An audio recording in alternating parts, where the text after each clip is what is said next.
Alright, so let's take a look at the control that we have over customizing the appearance of our store page, which is the page that displays all of our products.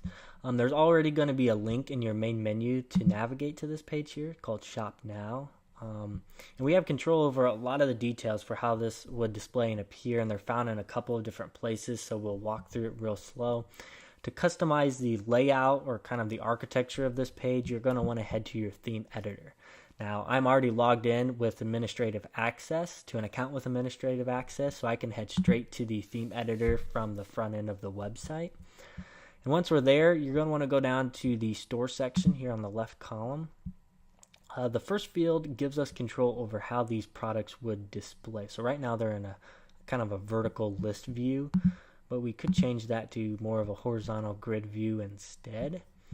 And same thing for this collections menu here on the left side. We can leave that on the left or move it to more of a horizontal view across the top here.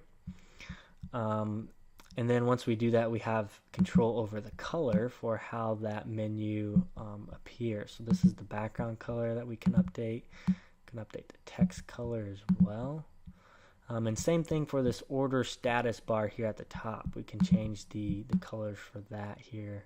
Now, we don't have control over, the colors for any of the add to cart buttons here, or the footer, or more of this main menu here at the top. That's found at a couple different sections here on the theme editor, which there will be a separate video for customizing more of that. But this is basically the control that we have over the store page. And now all of these changes, they do appear to be live here on my display, but they're not actually pushing the changes to the front end of our website. So don't feel like you're going to confuse any of your customers while you're making changes here. They will push live as soon as we hit the save button here, which I just did. And now those changes that I made will be live on the front end of the website.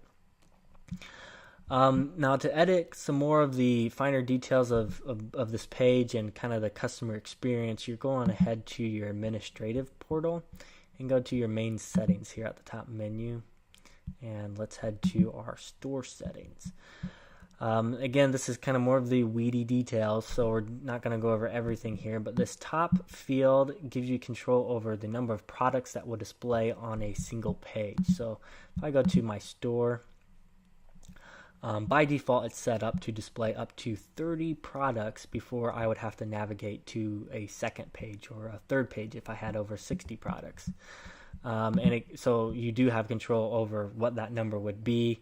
I would offer a little bit of caution here. If you have large photos for every single one of your items, you're not going to want this number to be too high, because then the page will kind of take longer to load. So I think the default quantity of 30 is plenty. We have some display options here for looks like for price. This allows you to display any of the weighted items in our system as sold by the pound, or it could display the price as an estimated price per package. So you can just toggle yes and no here, just to kind of in review and refresh the front end of your website to kind of see how the changes display.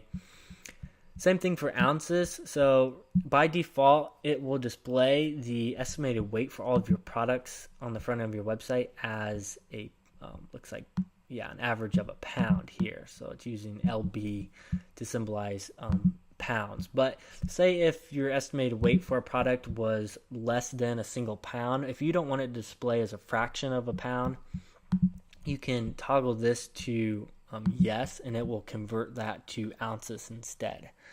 So if I had an item that was 0.5 pounds, it would actually show 8 ounces instead. Again, okay, so kind of detailed stuff. If for our northern friends, you can change the currency from US dollar to Canadian dollar here. And these are kind of some checkout options, but you can ask for your customer's address at checkout, and that's set up to yes by default. They have to put in an address in order to place an order, but if you don't require that, you can obviously disable that from here.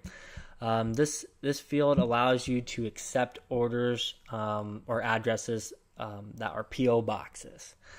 So if you're not actually shipping orders and you're asking for addresses, you might want to leave this as enabled. But if you don't want people to put in an address for a PO box, you can disable that right there.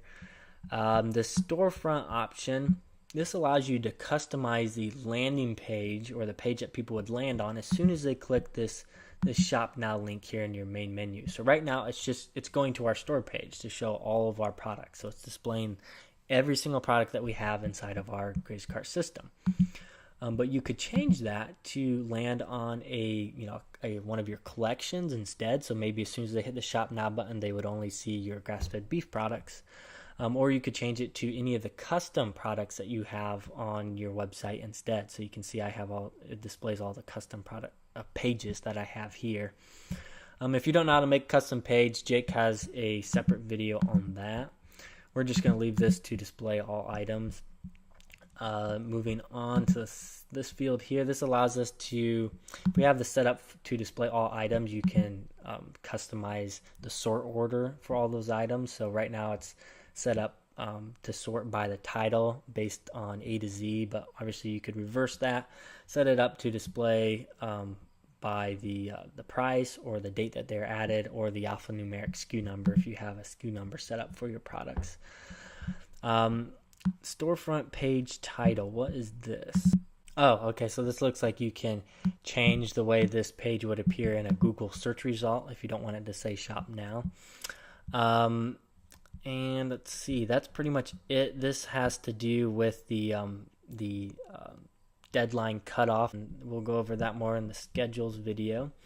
But that's pretty much it. Once you update these, you can just hit save to make your changes live.